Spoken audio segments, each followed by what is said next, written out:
মাহমুদা লিখেছেন, আমার স্বামী অফিস থেকে আসার পর আমাকে তেমন সময়ই দেয় না, মোবাইল ফেসবুক এসব নিয়ে ব্যস্ত থাকেন, এমনকি আমার অসুস্থতার সময়ও কেয়ার করেন না। একজন স্ত্রী হিসাবে আমার জন্য করণীয় যদি আমাকে বলতেন।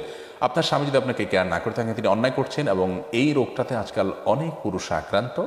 সোশ্যাল মিডিয়া এবং মোবাইলে এডিকশন আমাদেরকে আজ আমাদের সম্পর্কগুলোকে ঠুনকো করে দিয়েছে, এটি যেমন সত্য, সেই সাথে আমরা এটিও উল্লেখ করতে চাই যে আপনি একজন স্ত্রী হিসাবে আপনার কর্তব্য হলো স্বামীকে এই অ্যাডিকশন থেকে, নেশা থেকে দূরে আনার জন্য কাউন্সেলিংয়ের ব্যবস্থা করা, বোঝানো, ভালোবাসা দেওয়া, দোয়া করা, বিভিন্নভাবে আপনি চেষ্টাটা অব্যাহত রাখবেন। যদি তিনি এটা না করেন তাহলে সেক্ষেত্রে মনে রাখবেন আপনি আপনার কর্তব্য পালনে কোনো ত্রুটি করছেন কিনা সেটা আপনি যত্ন নেবেন, খেয়াল রাখবেন, এবং তিনি আপনার প্রতি কেয়ার করছেন না, তার কর্তব্য পালন ত্রুটি করছেন, সে বিষয় নিয়ে আপনি যদি ছাড় দেন ইনশাআল্লাহ আল্লাহর কাছে আপনি আজর পাবেন। আর তিনি যে অন্যায় করছেন বা আপনার প্রতি অবিচার করছেন সেজন্য তিনি আল্লাহর কাছে জবাবদিহিতার মুখোমুখি হবেন।